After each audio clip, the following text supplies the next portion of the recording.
Hello again, it's Dennis welcoming you to yet another episode of Connect and Convert, the Sales Accelerator podcast, where small business owners join every week to hear the insider secrets about growing business faster than ever. And my partner in crime, hello, Leah Bumphrey. Hey, Dennis, how you doing? I'm doing great. I hope you are. Absolutely. We've got another great topic today that is... It's been debated for probably centuries in some way, shape, or form. Haven't they all? Profit or purpose? Profit or purpose? How best to drive business growth? Wow. But before we start, you have something of interest to share with our audience. Yes. It involves both profit and purpose for our small business listeners and viewers. And the reason why that you and producer Paul and I are doing this podcast, and it is to help business owners get a handle on what comes next. Absolutely, you can email us at any time with a single question, but there's the opportunity for our 60-minute free discovery call where we will set up a time so that Dennis, me, you, Paul, we will get together and talk about whatever subject interests you specific to your business and how we might be able to help your business grow. Don't hesitate to take advantage of this. It is free. Email Leah Bumphrey at wizardofads.com or Dennis Collins at wizardofads.com, and we will get you on the schedule. It will be 60 minutes, very well spent. And if you're in the U.S., we'll get you on the schedule. Okay, so just so you understand. It's the Queen's Canadian, English, Dennis, the schedule. Yeah, she's talking Canadian to us. I'm talking Canadian. For you Americans, we'll get you on the schedule, okay? Either way, you get the idea. We want you on the schedule or schedule, okay? Okay. As a guy who was honored and privileged to lead a business for over 3 decades, I got to tell you, Leah, money is on your mind a lot.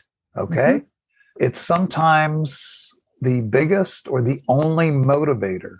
And that goes for big businesses, small businesses. It's very easy to say, let's get focused on something other than money. When you've got quarterly reviews, quarterly reports, monthly P&Ls, profit margin reports, net operating. Oh, it sounds awful. That's the way business is measured these days. Except I found a book recently. Here, I'll show it. Oh, I love books. Well, Paul probably will put it up there, but here's Selling with a Noble Purpose. Selling with a Noble Purpose. This book is over 10 years old. I think it's like 11 or 12 years old. Where the heck have I been? I have no vested interest in pitching this book other than it will change the way you look at whatever it is you're selling. Okay.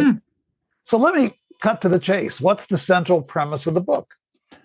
Salespeople and organizations who focus on making a difference, not on making a profit, mind you, but making a difference in the customer's lives rather than just hitting some sales goal or some profit goal or whatever, tend to be more successful in reality in the long run. I like that. Yeah. Lisa Earl McLeod is the author of this book.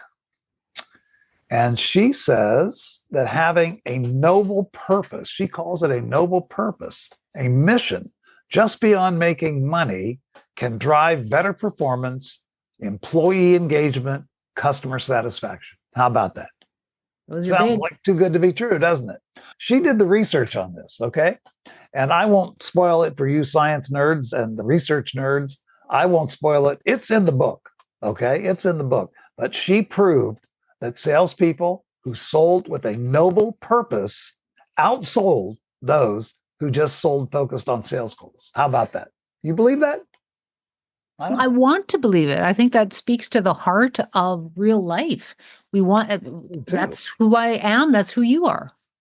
I want to believe it too. And yet it is so hard, Leah, in day to day, when you have owners breathing down your neck, when you have investors breathing down your neck, when you have salespeople breathing down your neck. I need to make more money. I need more commission. It turns it into money. Mm-hmm. So it takes what I've experienced, it takes a very disciplined mind. But Lisa Earl McLeod helps us here. Okay. So here are some examples. The questions she poses are just amazing. What goes on in the minds of top performing companies and salespeople? What's going on? Is it a profit motivation or is it a purpose motivation? Do you want to make a difference for your customer? Do you think what you sell, whatever it is, makes a difference for a customer? What's the old story?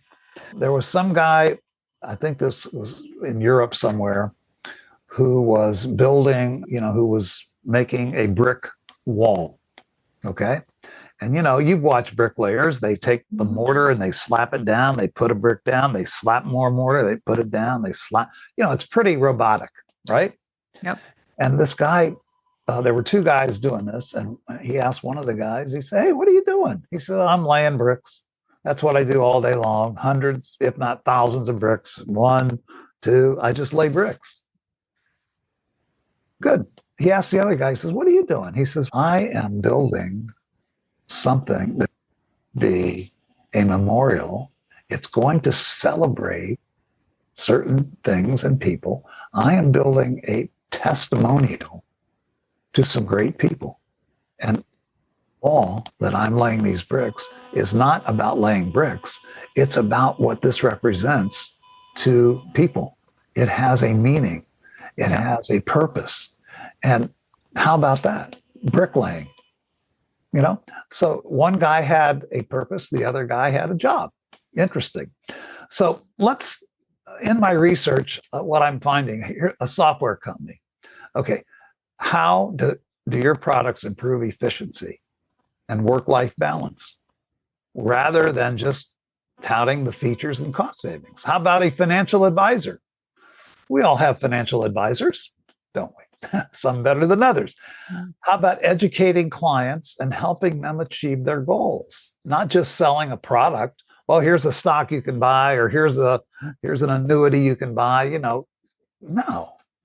How about healthcare?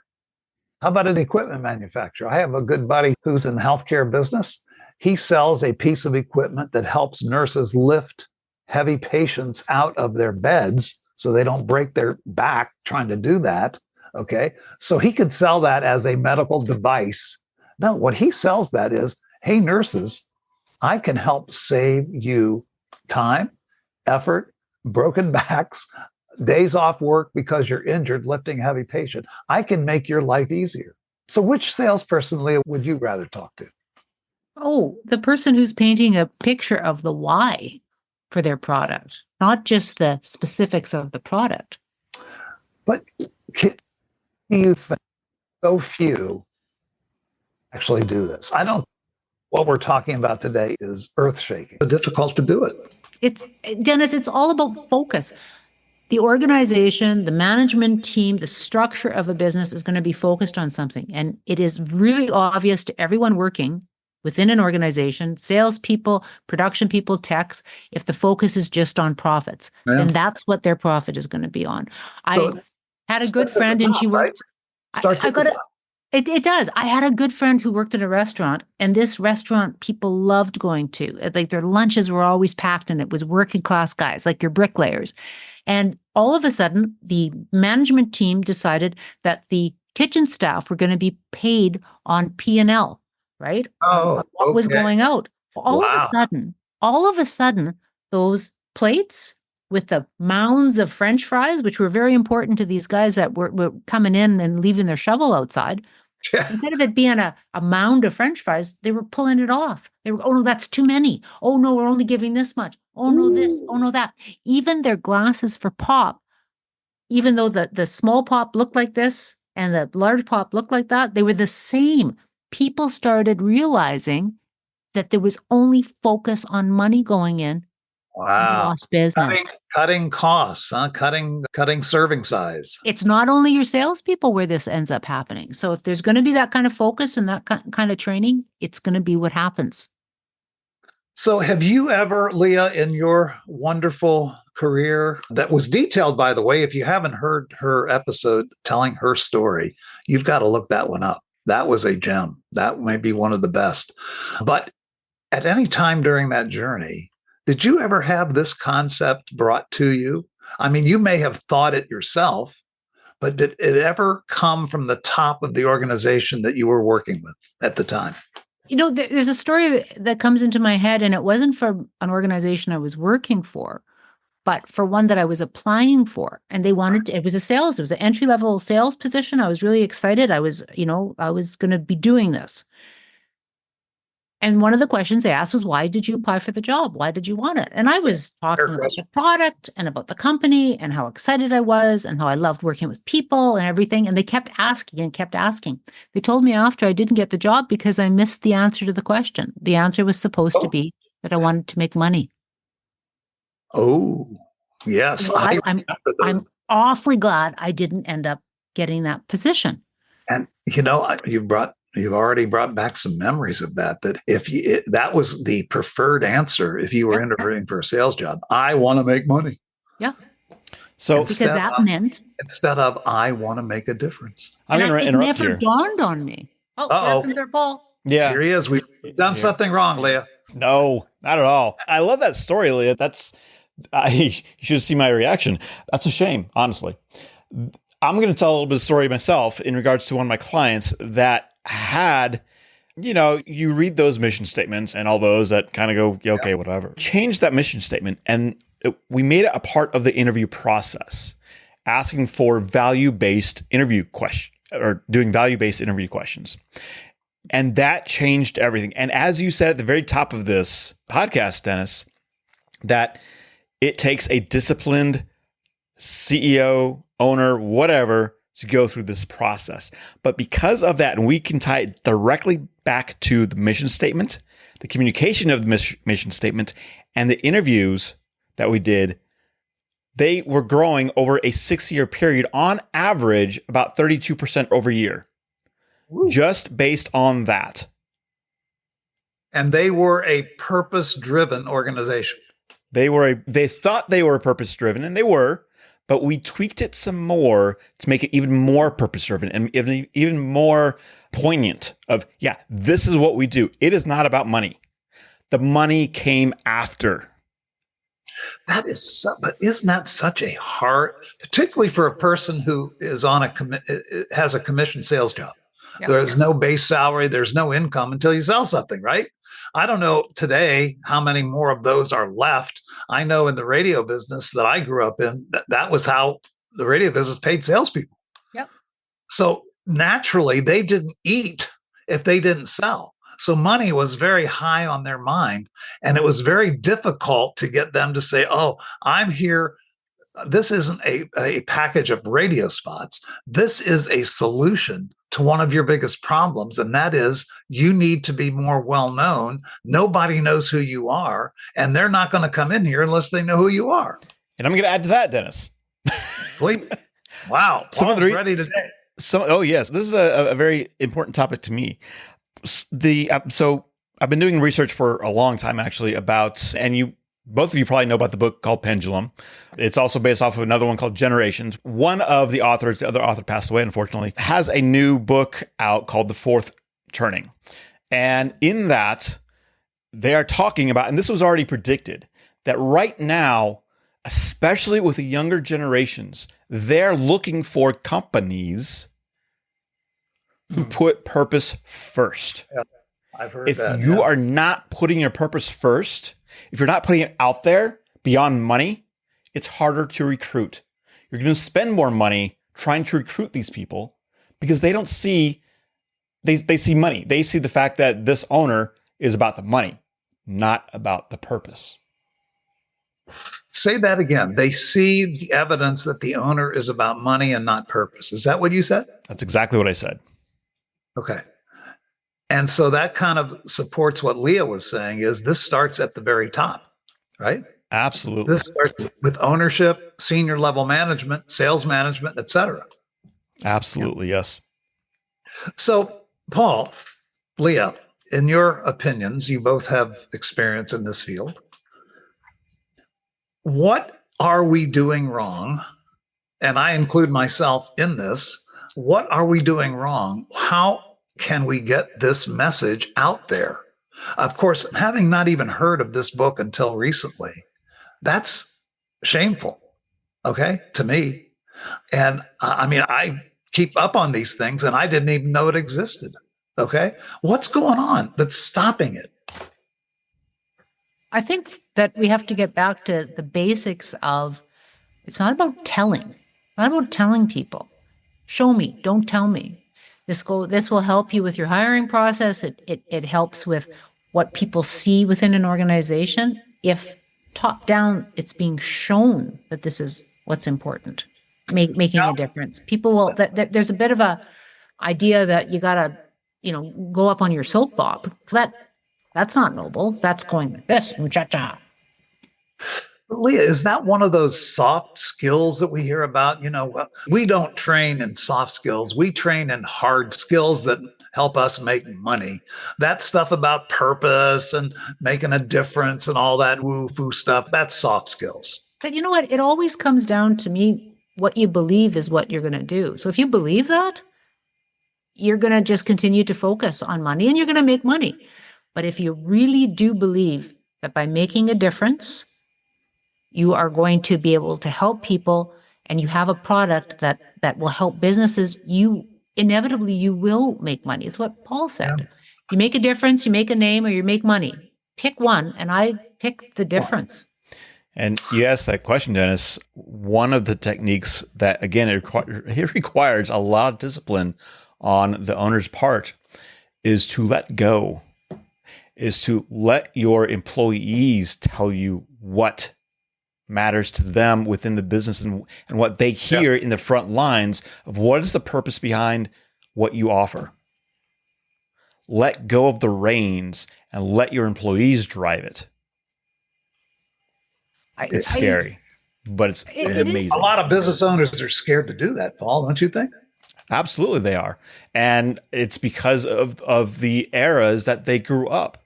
It is a societal thing for owners to be the boss, the guy, the woman. Yeah, this is my domain here. Yeah. Yeah. And do as I say, not as I. Exactly. Yes. And so for my experience with telling owners, let go. Yeah, they are scared, crapless, and they don't know what to do. And that's actually now I am self-promoting a little bit, but you know what? Who cares? That's where the three of us come in regards to helping owners understand and step through that process of letting go. Yeah. And by letting go, the profits come in. The profits start rolling in.